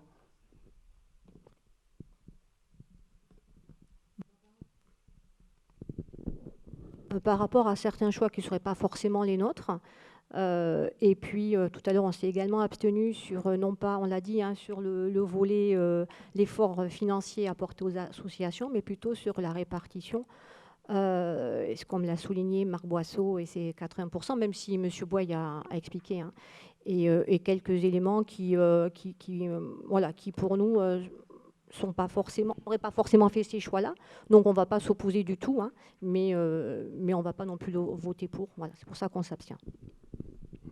Très bien. Vous voulez apporter des précisions sur les points sur lesquels vous auriez fait différemment, peut-être? Pour l'information des isonnés, en fait, tout simplement. Oui, c'est par rapport à peut-être à une planification des investissements. Voilà, nous, on avait prévu dans notre projet une planification par rapport à la voirie, on est sur 4 mois, et sur des éléments plus structurants peut-être sur l'école, etc. Donc sur un plan qui n'apparaît pas a priori là. Vous avez dit, on fait comme on peut et on fait un peu à l'urgence, ce que j'entends, mais voilà, ça n'apparaît pas clairement dans une perspective, là on est sur 2020, mais peut-être dans une perspective 2021, etc. Voilà, ce sont ces éléments-là qui, nous, on aurait souhaité le voir de cette façon-là. Vous comprenez que à notre place, c'est-à-dire en tant qu'élu de la majorité qui vient d'arriver, quiconque à notre place ferait comme nous. C'est-à-dire qu'une planification, par exemple, s'agissant de la voirie, vous avez parlé de la voirie, vous voyez, à notre place, avec les informations, avec le lot d'informations dont on a pris connaissance ces dernières semaines, à notre place, une planification, au sens où vous l'entendez,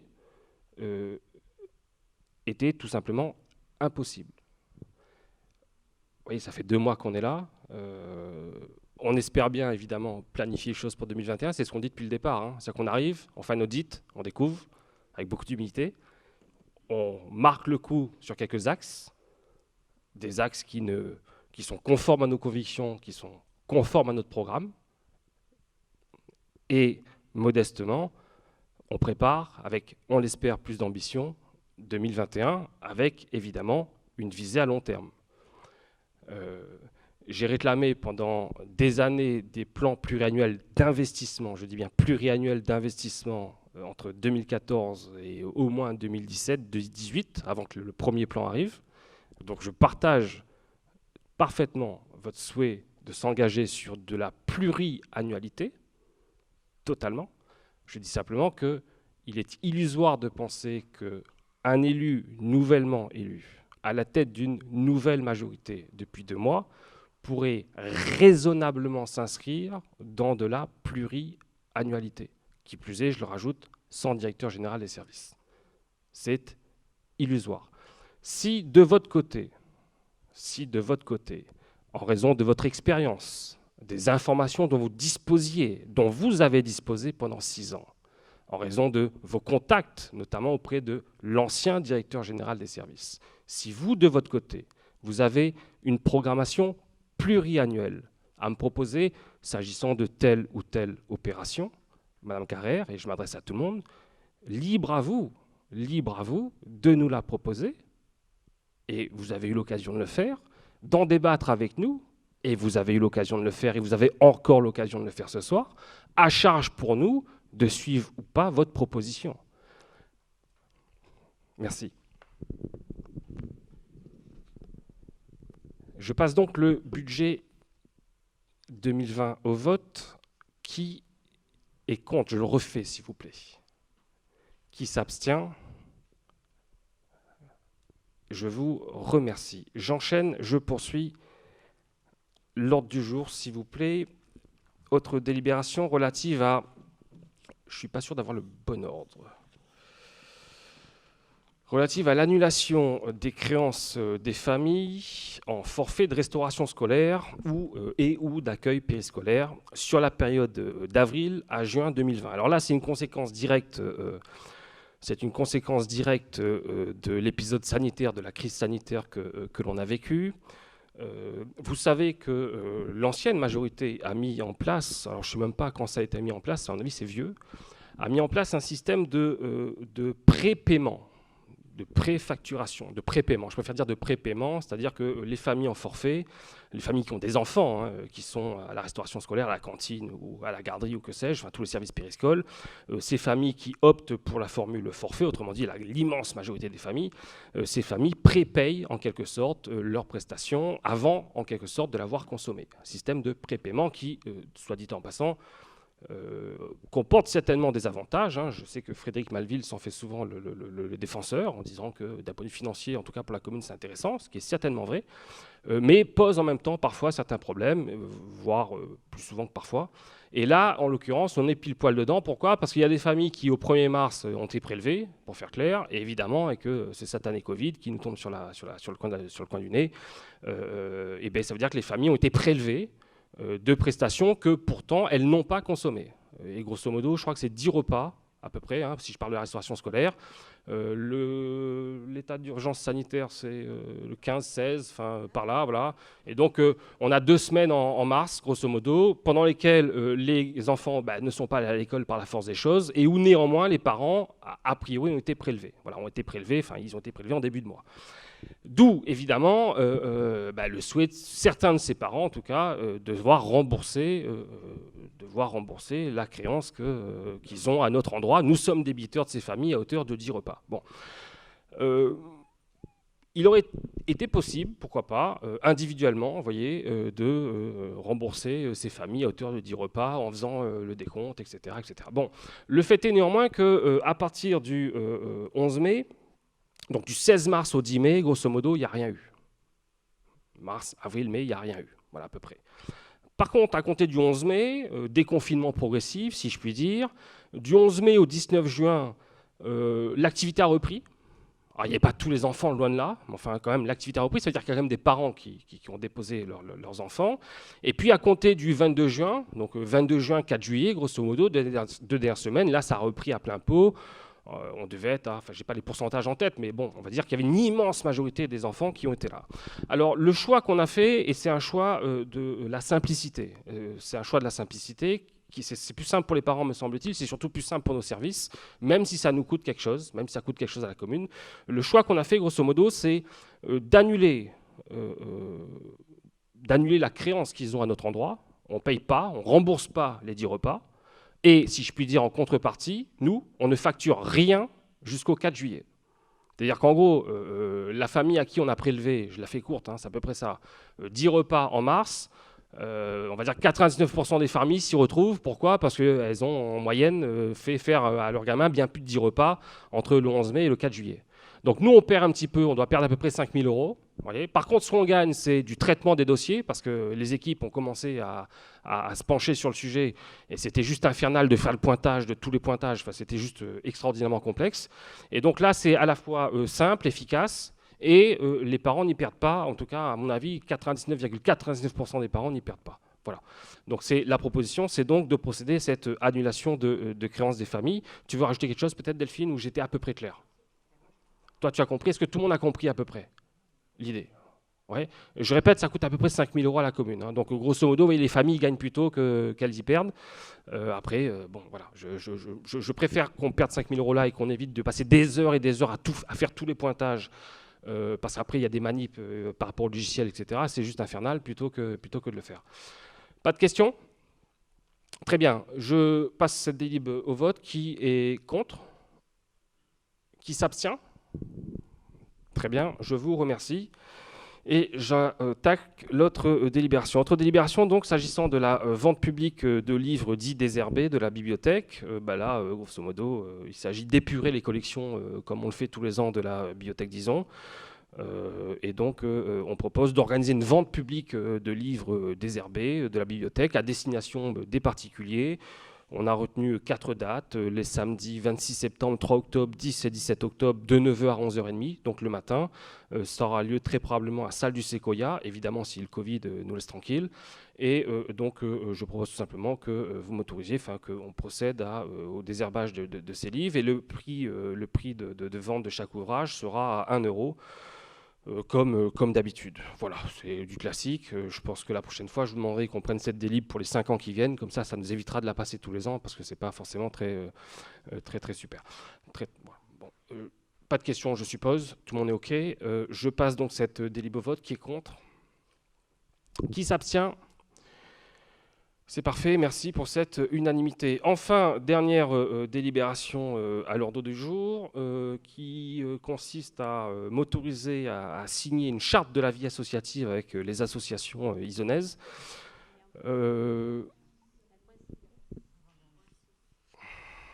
Pardon. Ah oui, exact, oui, pardon. Merci Valérie, merci Mme Fontaine.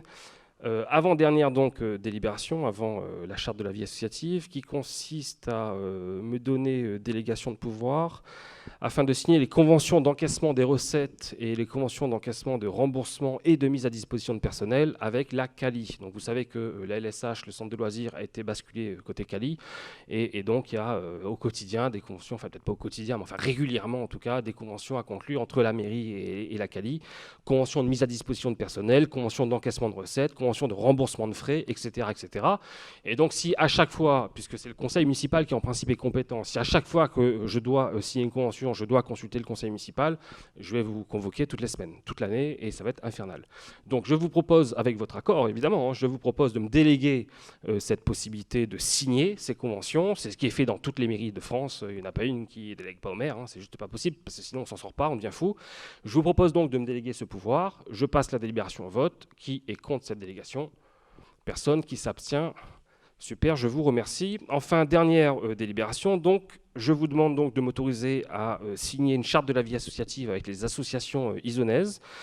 Je vous demande d'abord d'approuver cette charte de vie associative et puis ensuite surtout de m'autoriser à signer cette charte de vie associative avec les principales associations, enfin avec toutes, j'espère, les associations isonnaises, en tout cas celles qui voudront bien. Je laisse la parole à Gilles Boye, adjoint à la vie associative. S'il te plaît, Gilles, merci. Merci, monsieur le maire. Donc, comme présenté en commission, on a établi une charte que l'on va présenter aux associations. On a pour ambition, espoir, souhait de leur présenter le 5 septembre, le jour du forum aux associations. On espère bien sûr fortement que chaque association puisse la signer, qu'elle soit sportive, culturelle ou autre. C'est un engagement de valeur qui fait aussi état de, des critères. Ça reprend quelques critères essentiels à nos yeux, des valeurs et des principes de partage, des engagements communaux aussi assez forts pour les aider dans leur fonction, dans leur fonctionnement, dans leur quotidien, ni plus ni moins, sans jamais s'immiscer dans leur compte ni dans leur fonctionnement, mais simplement les aider très fortement. En contrepartie, il y aura des engagements à des associations afin que chacun puisse trouver dans son association ou dans ses associations le plaisir partagé avec les autres. Et enfin, il y aura une petite modalité d'application qui sera très très simple, qui consiste, je lis l'essentiel, en adhérant à cette charte, la commune et les associations réaffirment les valeurs auxquelles elles sont profondément attachées et expriment la volonté de renforcer leur partenariat. C'est ce que j'expliquais depuis quelques temps, il y a quelques minutes encore. C'est essentiel, le partenariat entre les associations et entre la mairie et les associations. Voilà. Très bien, avez-vous des questions? Madame Fontaine, je vous en prie. Merci. Juste quelques précisions, cette charte est très intéressante. J'aurais voulu des petites précisions concernant la première partie qui dit ceci: la commune et le secteur associatif, disons, s'engagent conjointement à respecter les légitimités entre guillemets politiques et entre guillemets associatives. Je voudrais savoir ce que vous entendez par légitimité politique et associative. C'est le premier point, puis j'aurai une autre question après. Je laisse Gilles Boyer répondre. Gilles ? Alors, légitimité politique, ça veut dire qu'à l'intérieur de chaque association, quelle que soit sa couleur politique, je vais dire, bleu, blanc, rouge, orange, vert, jaune, noir, souvent, parfois, tout ça, ça nous ne regarde pas, ça ne doit pas avoir lieu dans une association, c'est essentiel. Une association doit être complètement apolitique. Et dans la partie, parce que c'est quelque chose de réciproque, si je comprends bien, de votre côté, est-ce que vous engagez pas à quelque chose par rapport à la vie, à la légitimité associative ? Oui, alors parfaitement. Là, je me permets de répondre parce que c'est le corollaire. J'ai pu constater que certaines associations étaient parfois instrumentalisées. Pas forcément par vous, peut-être par vous, mais pas forcément. Mais d'une manière générale, et pas qu'à Ison, d'une manière générale, j'insiste. Et je trouve ce mélange des genres, à Ison comme ailleurs, j'insiste, je trouve ce mélange des genres regrettable. Les associations, ce sont des associations et je respecte leur liberté d'association. Et je ne me permettrai pas, moi, élu, quelle que soit la personne qui est en face de moi, à partir du moment où elle s'inscrit dans un processus associatif respectueux d'un certain nombre de valeurs autour desquelles on doit se retrouver, ce sont tout simplement les valeurs de la République, j'ai envie de dire. Voyez, pour le reste, peu m'importe leur sensibilité, leurs copains, leur président d'honneur, je m'en fiche. Peu importe ce qu'elle m'ait fait. Vous voyez, par exemple, je sais, j'ai en tête un président d'association, par exemple, qui, pendant la campagne, a écrit sur des réseaux sociaux, en gros, je critique tout, et si c'était mon voisin, il viendrait me casser les pattes arrière. Il a écrit ça sur les réseaux sociaux. Bon, c'est pas intelligent de sa part d'avoir écrit ça. Voyez, il est encore président d'association aujourd'hui. Est-ce que je vais lui tenir grief de ce qu'il a tenu de tels propos à mon sujet? La réponse est non. Je ne peux pas me le permettre d'abord parce que je suis maire, et puis ensuite ce serait quelque part une injustice de ma part. Vous voyez voilà, je veux dire, bon, je veux pas que... Et j'ai trop connu ça, et je le vois encore, hein, soit dit en passant, je le vois encore. Le message qu'on passe aux assos, c'est on est élu, respectez-nous pour ce qu'on est, pas plus, pas moins. Et réciproquement, on vous respecte pour ce que vous faites, et c'est hyper précieux pour une commune comme Ison, pas plus, pas moins. On ne va pas chercher à vous faire de la politique, voyez. Ne me cherchez pas à m'inclure dans votre vie associative. Moi, personnellement, de mon côté, unilatéralement, je ne vais pas m'en mêler, et vous, de votre côté, ne vous mêlez pas de politique. Maintenant, si les gens... Alors, attention, si les gens souhaitent, je ne sais pas moi, si le président de telle association, la présidente, peu importe, souhaite s'engager ailleurs que dans sa vie associative, c'est sa liberté. Je ne peux pas je peux pas légalement lui reprocher, il faut être sérieux, vous voyez, on n'est plus, voilà, c'est sa liberté. Mais je souhaiterais en tout cas que chacun respecte chacun, en gros, que chacun respecte tout le monde, et qu'on ne mélange pas trop les gens. Voilà, je ne veux pas reprocher des choses aux assos, et je ne veux pas non plus qu'elle me reproche des choses. Je veux dire, on est vraiment sur deux niveaux différents. C'est pas qu'il y en a un qui est plus haut que l'autre, il y en a un qui est à droite, à gauche, c'est pas ça. C'est juste qu'on est sur deux rationalités différentes. Il y a une rationalité associative d'un côté, une rationalité politique municipale de l'autre. On a des intérêts convergents des fois. On a intérêt, par exemple, tous, à ce qu'ils vivent, à ce que la vie associative soit plus dynamique à Ison. On a cet intérêt commun. Contentons-nous d'entretenir cet intérêt commun. Et puis pour le reste, on ne va pas se prendre la tête avec le reste. C'est juste ça le message qu'on souhaitait passer à travers cette expression qui est peut-être maladroite. Hein. On peut en discuter, légitimité politique associative, mais en tout cas, c'était le sens du propos. Quelques précisions que vous avez apportées. Je vous remercie, monsieur le maire. Et puis alors, deux petites remarques purement pratiques. Vous allez nous demander de vous déléguer la signature, donc peut-être qu'au bas de la charte, plutôt que de signature de la mairie, ce serait peut-être mieux de mettre signature du maire. Je réponds, je ne suis pas sûr que ce soit le maire qui signe, je signerai volontiers, mais je pense que Gilles Boyer, par exemple, est tout aussi légitime que moi pour signer. Et j'en conviens, la mise en forme, et on ne va pas passer 5 minutes sur la mise en forme des coquilles, parce qu'il y a des problèmes de mise en forme et des problèmes de coquilles. En tout cas, ce n'est pas la version définitive de la charte. J'insiste, le fond sera là, mais sur la forme, on retravaillera cette charte. Merci. Et puis peut-être une question plus pour Gilles Boyer. À la fin, sur les modalités d'application de la charte, vous notez l'interlocuteur et le service ressources vie associative au sein de la direction adjointe au sport et à la vie associative. Est-ce que dans la version finale, on aura quelque chose d'un peu plus précis? Parce que si je fais partie d'une association, je ne suis pas sûre de savoir à qui m'adresser à la mairie sous cette forme. Alors tout ça, c'est des termes très généraux.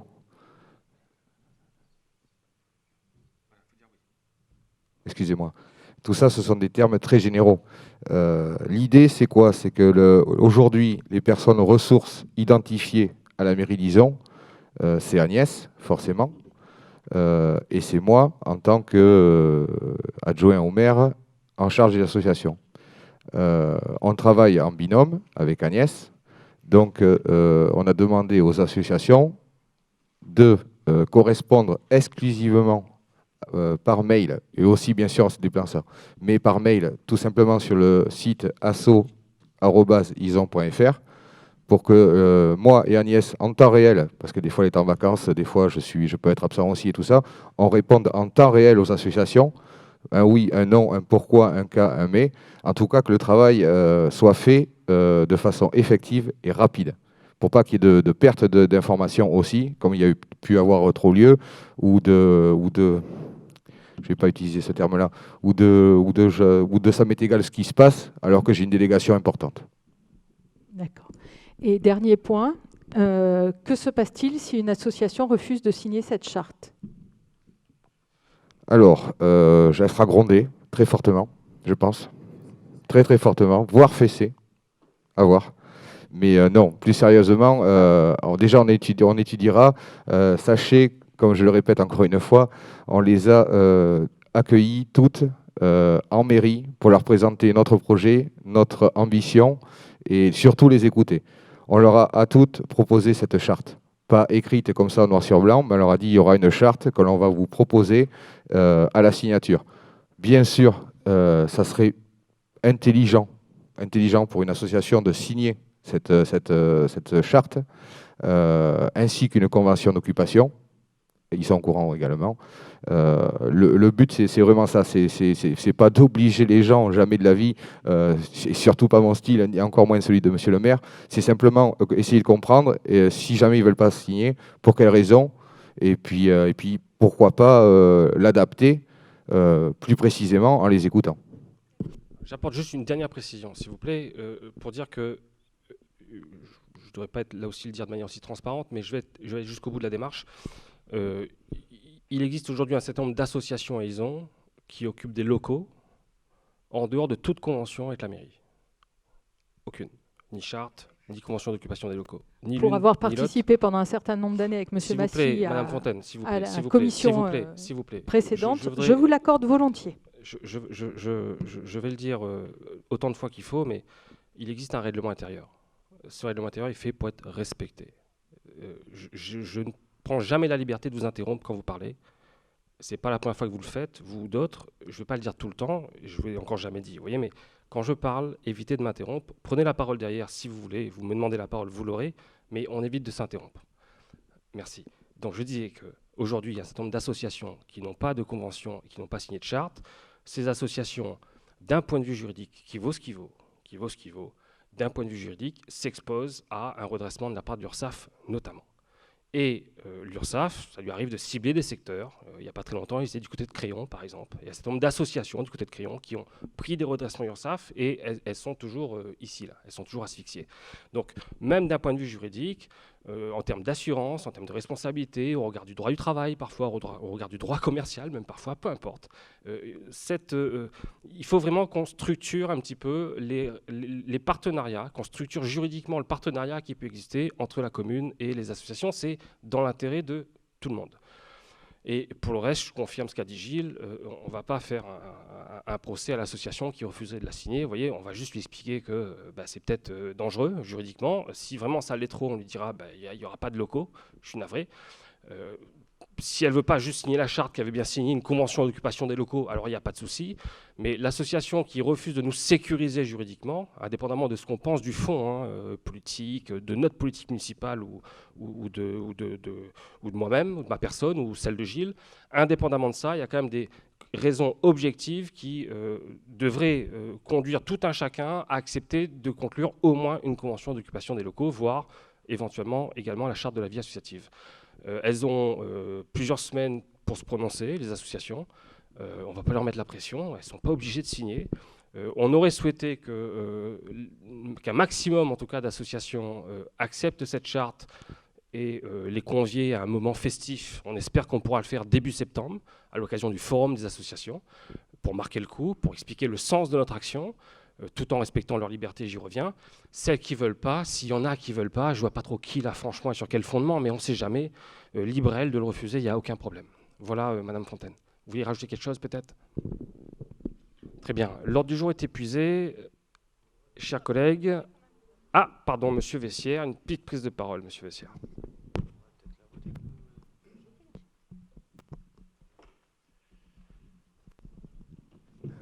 Oui, je souhaite revenir sur votre précédent discours, pas sur celui-ci, sur l'autre.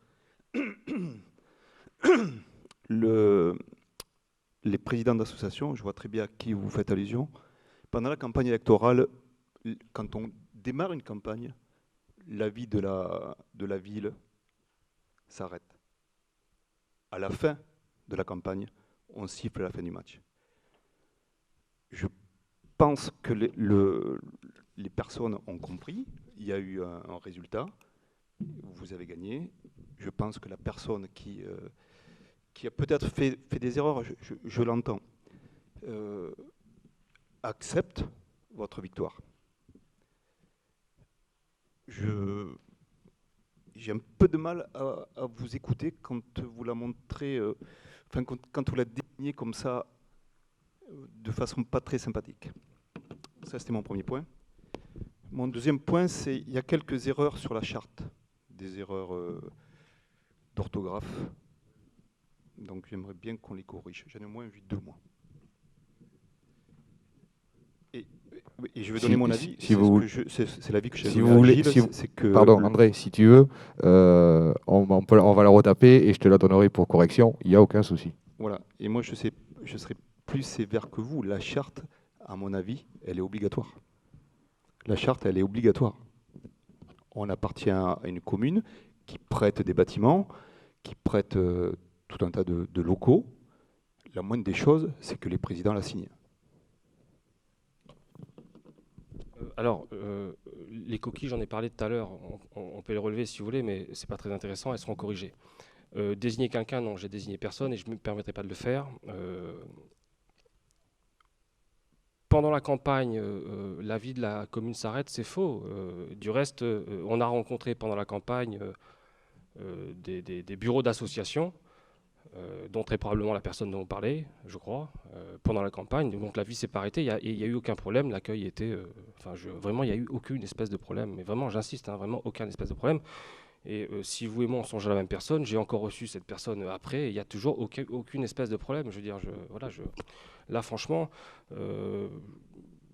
je peine à vous comprendre. Et puis, il respecte la victoire. Bah oui, je sais pas. D'abord, il n'y a pas le choix, et puis ensuite, c'est bien la moindre des choses, quoi. Donc, bon, voilà. L'ordre du jour est épuisé, ok, hein, sur ces propos. Je vous donne rendez-vous à la rentrée. Je vous souhaite, pour ceux qui prennent des congés, je vous souhaite de très bonnes vacances, de très belles vacances, en famille en particulier.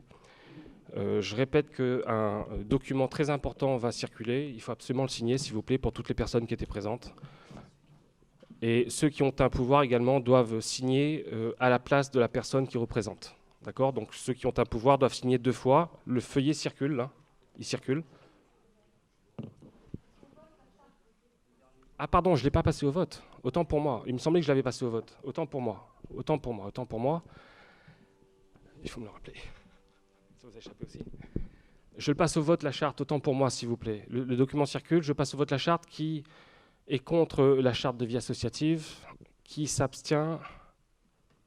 Bien, je vous remercie donc pour cette unanimité. Donc le conseil municipal est épuisé, l'ordre du jour est épuisé et il y a le FEI qui circule. Merci beaucoup à tous, à très vite. N'oubliez pas également pour ceux qui sont de la commission transition écologique que Audrey va vous proposer des dates, ou pour ceux qui veulent y aller tout simplement. Voilà, n'hésitez pas, rapprochez-vous d'Audrey s'il vous plaît. Merci beaucoup, très belle soirée et très bonnes vacances à vous. Merci bien, au revoir.